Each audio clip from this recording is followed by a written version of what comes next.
때 이러실 때 이게 이제 열사병 예방하는데 3대 예방법이 있어요. 물, 그늘, 휴식. 폭염주의보는 최고 온도 35도 이상이 이틀 지속됐을 때는 폭염주의보고 폭염경보는 최고 기온이 35도 이상일 때 2일 지속이에요. 이게 충분한 물과 그늘과 휴식을 취해야 이 한여름 폭염에는 하실 수 있으니까 열사병, 열탈진, 열실신이 안 걸리시면 충분한 물도 드셔하고 휴식도 취하셔야 돼요. 12시에서 한 2시 정도? 3시 정도는 아마 그 정도 돼야 할 거예요. 그래야 밖에가 있으면 안 응급 상황이 걸렸을 때는 의식 있는지 확인하고 시원한 곳에 꼭 가셔야 하고요. 저희가 이렇게 오늘 이렇게 나와서 교육하는 거는 부안 소방서 저희는 부안 의용소방대 남성대 여성대 이렇게 나와서 폭염주의보 때 주의를 위해서 이렇게 순찰을 하고 있어요. 그러니까 많은 조금이라도 이상 있으시면 무조건 병원을 가셔야 하고요. 아시죠? 네. 예, 그게 힘들게 하시지 마시고. 네. 급하면 119 부르시고. 네네. 네. 안녕하십니까. 저는 부안 남성 의용소방대 총무부장을 맡고 있는 박성호 인사드리겠습니다. 오늘은 저희가 이 폭염에 관련돼서 교육과 순찰을 하려고 오늘 이렇게 돌모산 당산제 마을회관에 왔습니다. 오늘 여러분들 함께 이 폭염에 대해서 어떻게 대처해야 하는지 예방법과 폭염에 만약에 응급 환자가 있을 때 처치를 어떻게 해야 하는지 그에 대해서 잠깐 교육을 하고 이제 교육 드리겠습니다. 열사병 예방에는 물, 그늘, 휴식이 있습니다. 이 폭염이란 여름철에 불볕더위 말하는 통상 33도 이상이 있을 때 이 고온을 말하는 것이거든요. 특히 기상청에서 폭염주의보, 폭염경보 이렇게 두 가지가 있습니다. 폭염주의보는 최고 온이 33도 이상이 이틀 이상 지속됐을 때, 그리고 폭염경보가 최고 기온이 35도 이상 있을 때 2일 이상 지속됐을 때. 폭염주의보는 몇 도? 33도요. 아유, 우리 어머니들. 아이고, 대단하십니다. 그리고 경보는, 33도는 주의보, 35도는 경보입니다. 이게, 우리가 열사병을, 그리고 저희가 열사병을 미연에 반죽하기 위해서는 충분한 물, 그늘, 휴식을 취해야 돼요. 물은 시원한 곳에서 깨끗한 물 드셔서 이제 체온을 낮추셔야 하고, 그 다음 그늘막에서 물과 함께 휴식을 취하셔야 하고, 1시간마다 주기로 10분에서 15분 가량 물을 마시고 그늘막에서 쉬시는 게 폭염 예방하는 데는 항상 좋습니다. 어떻게 하셔야 한다고요? 물과 그늘, 그 다음 휴식. 1시간마다 몇 분? 10분에서 15분. 항상 그렇게 하시면 이 무더운 폭염에 건강을 지키실 수 있습니다. 응급 상황이 발생했을 때는 온열 질환 환자가 초기 증상은 피로감, 힘없음, 막 피로고 힘이 없어요. 힘이 없음, 어지러움, 막 두통과 함께 어지러움. 또 우리 어머니도 막 아버지들 처음 만났을 때 막 심동이 막 팍팍팍 뛰었잖아. 그렇게 심장이 박동이 막 빨라질 때. 그 다음에 구역과 구토 이런 초기 증상이 있습니다.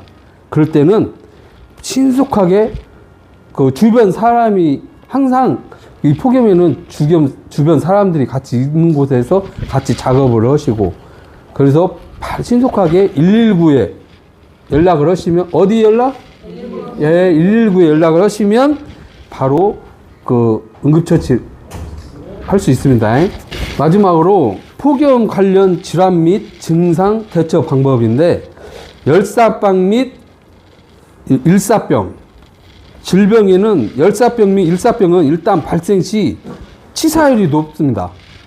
그래서 응급질환 중 가장 심각하니까 체온 조절 중추가 외부의 열, 스트레스에 견디지 못해 기능을 잃으면서 생기는데 발안기전 등이 망가져 지속적인 체온 상승이 보이게 됩니다.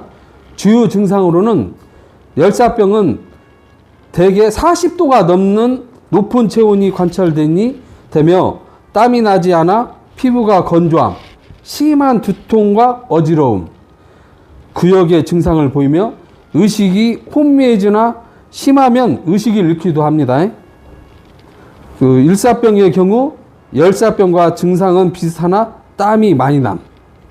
대처 방법으로는 열사병 및 일사병은 무엇보다 환자의 체온이 빨리 낮추는 것이 중요하기 때문에 환자를 차가운 물에 담그거나 물을 뿌리면서 바람을 쐬게 해주는 게 좋은 방식인데, 특히 시원한 곳에, 특히 뭐 에어컨 뭐 이런 거 있으면 얼음물이나 이런 거 얼음 있으면 좋겠지만 없으니까 항상, 그래서 이런 게 대처를 하려면 우리 어머니들이 일을 나가실 때 냉장고에 얼음을 얼리셔서 가지고 가셨을 때 시원하게 얼음물 마시는 게 더 빨리 체온을 낮추겠죠.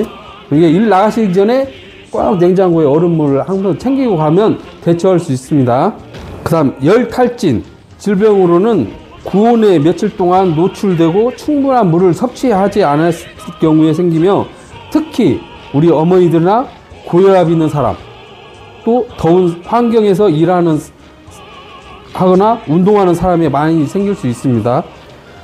주요 증상으로는 과도한 발한, 창백, 근육 경련, 피로감, 현기증, 두통, 오심이나 구토 증세가 나타나고 피부는 차가우면서 습기를 유지하고 있습니다. 대처 방법은 시원한 그늘로 옮겨 옷을 느슨히 하고 시원한 물을 마시며, 심할 경우 지체 없이 119, 어디요? 119. 예, 119에 신고를 해야 합니다. 우리 어머니들은 신고를 아마 잘하실 거예요. 우리 투철한 정신을 갖고 계셔서 119에 신고를 하셔야 하고, 열탈진은 열사병과 증상이 비슷하며 초기 대처에 미흡하면 열사병으로 진행되며 생명을 잃을 수 있습니다. 그러니까 여기는 무조건 119, 예, 우리 어머니 119를 사랑하세요. 119에 신고하시면 됩니다. 그 다음 열경련은 여름에 많은 땀을 배출하는 뒤 생기는 질환이며, 땀에 포함된 염분과 수분으로 인해 체내의 나트륨 성분이 부족하게 되어 발생하며 강한 노동이나 운동 후 생기는 것이 일반적입니다. 주요 증상, 주로 근육 경련과 통증을 수반함. 대처 방법은 열경련이 의심되면 일단 서늘한 곳으로 옮기시고 휴식을 하면서 스포츠 음료나 나트륨이 포함된 주스 등을 마시는 것이 좋습니다. 경련이 멈췄다고 해서 바로 다시 일을 나가시면 안 되고 1시간 넘게 지속된다면 바로 응급실을 방문해야 함. 특히 이 경우에는 우리 어머니들 옛날에 늘 짠 것을 좀 드셨잖아요. 소금이나 뭐 죽염 같은 거. 이게 요즘은 좋은 세상이잖아요, 어머니. 그러니까 죽염 같은 거 혹시 이렇게 비축해 놨다가 일 나가실 때 하나 갖고 가는 게 좋으신 방법인 것 같아요. 이게 얼음, 죽염, 예? 그리고 무조건 증상이 이상하면, 좀 이상하면 무조건 119에 신고를 하세요. 그러면 여러분들 건강을 지킬 수 있습니다. 열 부종, 외부의 온도가 높으며 우리 몸은 열을 발산하기 위해 체표면의 혈액량을 늘리고 심부의 혈액량을 줄이게 됨. 이런 상태에서 오래 서 있거나 오래 앉아 있거나 되면 체표에 순환되었던 혈액의 수분들이 혈관 밖으로 이동하면서 부종을 만들 수 있는데, 이것이 열 부종이라고 합니다. 주요 증상은 흔히 다리에 부종이 생기게 됩니다. 이 다리에, 예? 어머니 다리에 부종이 생기는 게 열부종이에요. 네, 대처 방법은 다리를 올린 자세로 휴식을 취하면 회복이 빨리 됩니다. 다리를 뭐 비계를 놓든 뭘 해도 높이 올리서 대처하시면 빠릅니다. 이게 열부종입니다. 열부종 다리. 다음 열실신은 기차 표면에 혈액순환이 늘어나 뇌로 가는 혈액량이 부족한 경우가 생기며 일시적으로 의식을 잃을 경우가 생기는 것이 열시신입니다. 주요 증상은 보통 의식 상실이 주요 증상임. 열신실이 일어나기 전에 어지럽거나 구역, 발한, 위압감 등이 동반되는 경우가 흔히 발생합니다. 어떻게? 어지럽거나 구역, 발한, 위압감이 생깁니다. 아셨죠? 이게 열신신. 대처 방법은 누워서 휴식을 취하면 충분히 처방할 수 있습니다. 무조건 누워서 쉬시면 됩니다. 모든 것은 어머니들이 노약하시기 때문에 좀 힘드실 거예요. 그럴 때는 119에 무조건 전화를 하셔서 신고하시는 게 제일 빨라요. 그게 저희 시간 타이밍을 줄일 수 있으니까 어머니 무조건 폭염 때는 물, 그늘, 휴식, 그 다음에 일을 하시고는 1시간마다 10분에서 15분씩 충분한 물과 그늘에서 휴식을 취해야 한다. 몇 분? 10분에서 15분? 네. 아무튼 오늘 이렇게 폭염에 관련돼서 교육을 할 수 있도록 협조해 주신 여러분들에게 감사드리며 모든 교육을 마치겠습니다. 감사합니다.